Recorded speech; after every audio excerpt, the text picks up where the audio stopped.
Olá, pessoal. Sejam bem-vindos a mais uma de nossas aulas de algoritmos e hoje nós vamos estudar ainda as estruturas de controle, especificamente falando sobre a repetição contada. É uma ferramenta muito importante, muito boa, principalmente porque ela potencializa a solução de problemas. E nós vamos entender que o estudo das repetições em si ele é tão importante que determinados problemas, sem o uso de repetição, nem é possível resolver, né? Isso vai ficar bem claro no decorrer aí que nós vamos apresentar o conteúdo para vocês. Repetição contada. Bom, para começo de conversa, nós temos dois tipos de repetição. A repetição contada e a repetição baseada em julgamento. Nesse momento, nós estudaremos a repetição contada, que ela é delimitada, né? E na próxima aula a gente vai estudar a repetição baseada em julgamento, tá? Mas via de regra, todas as repetições, ou seja, os dois tipos, nós podemos ter até três comandos que fazem repetição. A repetição contada ela é feita pelo laço para, pela estrutura para. As repetições baseadas em julgamento, elas podem ser o enquanto, que testa no início, e o repita, que testa no final. Nós vamos apresentar cada uma delas para vocês. A repetição em si, ela tem uma missão muito importante, muito interessante, que é ela que nos dá um poder para resolver determinados problemas, e exigindo, então, um menor esforço, porque através dela a gente consegue reutilizar ou reaproveitar determinados trechos de código. Ou seja, a gente constrói um determinado trecho de código, vários comandos, né, várias linhas de código, e usa de uma estrutura de repetição para a gente repetir a execução desses códigos, certo? Então, através de uma estrutura de repetição, a gente pode reutilizar um código. Então, eu não vou ficar copiando e colando código, copiando e colando código sempre que uma nova iteração vai acontecer. Nas repetições contadas, isso talvez nem seria um problema, se nós imaginássemos um problema com a repetição curta, né? 5 vezes, 10 vezes. O problema ocorre quando a gente tem uma repetição maior, 50 vezes, 100 vezes. Eu vou demonstrar isso para vocês. Então, com aquilo que nós já estudamos na aula passada ou nas últimas aulas, né, vamos fazer um histórico aqui. Nós estudamos os algoritmos sequenciais, que são aqueles que não têm desvio de fluxo, né? E aí depois nós estudamos os operadores, estudamos as expressões, aí estudamos decisão, tanto a simples quanto a composta, quanto o alinhamento de decisões, né? E agora a gente inicia com repetição, é mais uma ferramenta. Se vocês pararem para analisar, quando a gente compõe a utilização de todas essas ferramentas, vocês vão ver que agora a gente tem muito mais poder para construir algoritmo, porque esse último ponto ele está dizendo assim que utilizar decisão juntamente com repetição é fundamental. Muitos problemas a gente vai usar isso, tá? Então não é as repetições não são ferramentas assim que utilizaremos pouco, na verdade utilizaremos bastante, tá? Mas é bem importante entender, pessoal, que a repetição em si, ela não vamos dizer assim, o grande trunfo, ela é uma ferramenta.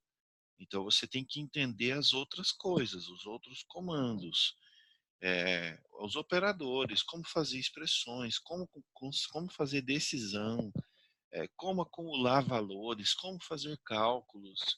E aí você encaixa isso em uma visão de repetição. Eu vou tentar desenvolver os algoritmos dessa forma com vocês.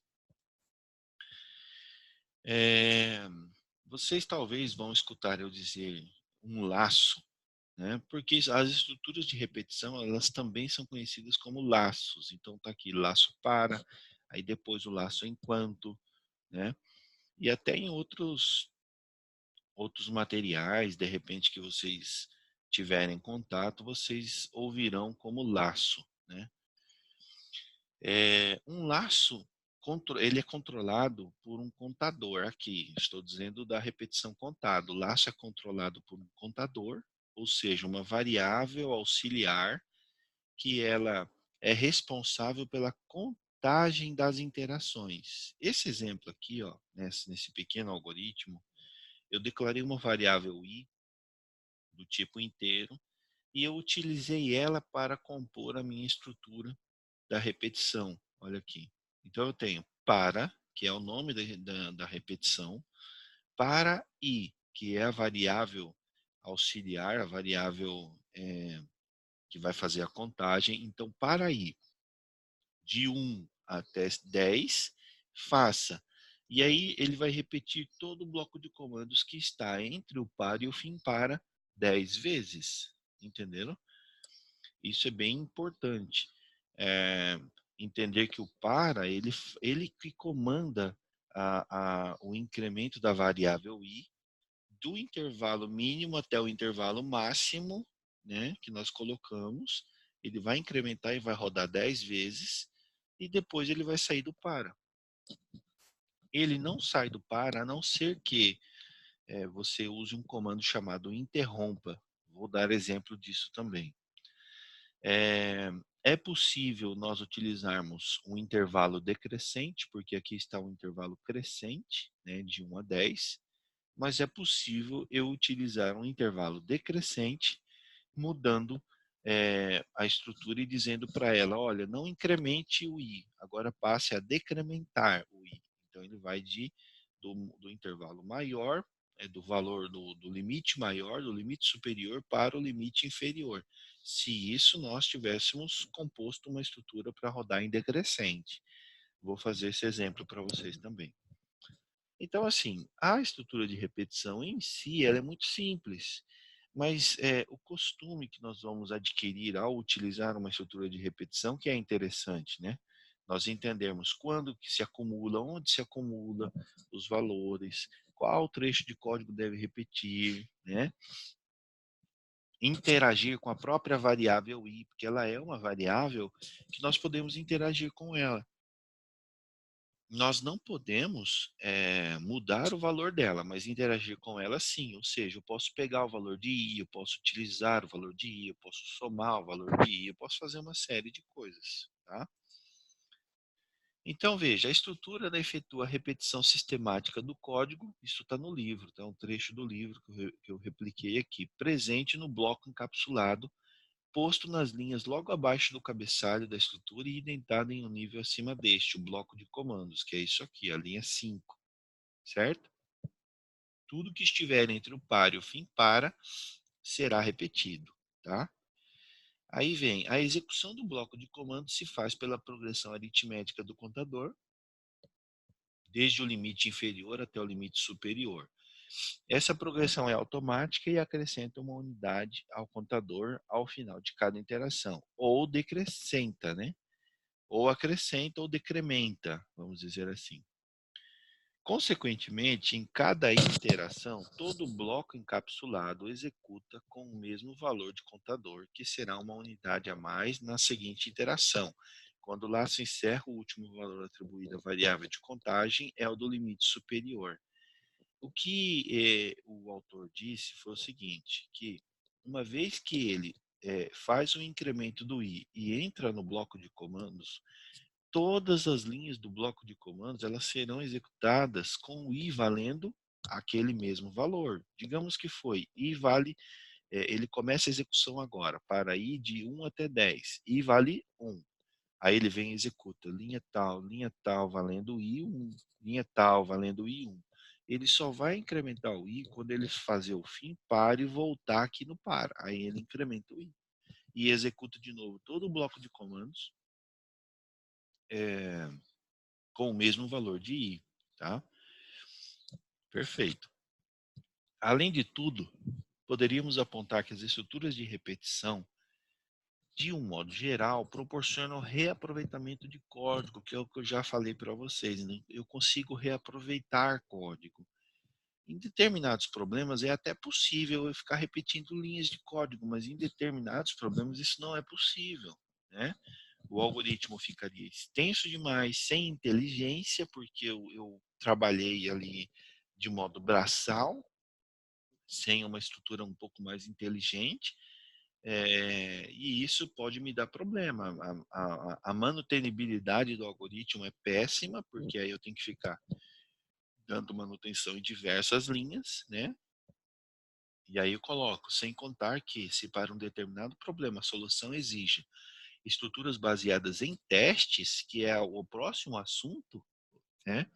Ou seja, baseado em uma condição, então nem seria possível escrever algoritmos dessa forma. Não haveria como prever a quantidade, tá? Olha aí, esse algoritmo aqui. O algoritmo ao lado realiza 10 iterações. É iterações, tá? Não é interações. Iterar é de iterações, é de repetição. Então, o algoritmo ao lado realiza 10 iterações, ou seja, repetirá a linha 5 pela quantidade de vezes delimitada na estrutura do comando para. Então, veja, algoritmo para artefato, declaração da variável i do tipo inteiro, início, para i de 1 até 10, escreva o próprio i. Está vendo aqui que eu posso interagir com a variável? Eu não posso alterar o valor dela. Se eu alterar o valor da variável, dá problema. Fim para. Aí. Ou seja, ele vai de 1 até 10, escrevendo o valor de i, que foi o que aconteceu aqui. Certo? Tranquilo até aqui? Então, nesse algoritmo aqui fica muito claro que ele exige a iteração, ou seja, que hajam 10 interações. 10 iterações, ou seja, repita por 10 vezes e escreva a variável i. Né? E isso aqui entra em um outro assunto que vocês podem estar se perguntando, professor, quando é que eu vou detectar que eu vou usar uma repetição contada? O primeiro indício de que a estrutura a se utilizar é uma estrutura contada é a previsibilidade da quantidade de vezes de execução. Se eu tiver previsibilidade da quantidade de vezes, então eu estou falando de repetição contada, certo? Quando o problema não me deixar uma quantidade previsível, aí eu estou falando de uma baseada em julgamento, entendeu? Baseada em teste. Aí é a estrutura da próxima aula. Ou seja, olha aqui um exemplo. Crie um algoritmo para ler a idade e sexo de 50 candidatos e imprimir a média das idades dos homens e a média das idades das mulheres. São quantos candidatos? 50, certo? Previsibilidade. Repetição contada. Crie um algoritmo para ler o valor vendido da empresa para os 30 dias do mês. Ao final, imprima a média diária de vendas. São quantos dias? São 30. Vocês estão vendo? O limite da repetição fica muito claro. Crie um algoritmo para calcular a média aritmética de 5 notas, ou crie um algoritmo para imprimir os números pares entre 1 e 100, certo? Nós vamos, a partir de agora, fazer cada um desses exemplos para vocês verem como que a estrutura funciona, para vocês verem onde entra a estrutura. Eu vou mostrar dessa forma. Primeiro eu vou criar a maneira de acessar os dados, depois eu falo e coloco assim, agora nós vamos repetir esse determinado trecho de código, né?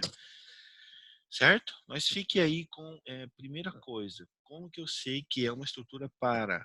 Quando eu olho para o problema e vejo que ele está delimitado, a quantidade de vezes que a repetição está sendo pedida, tá? Tranquilo?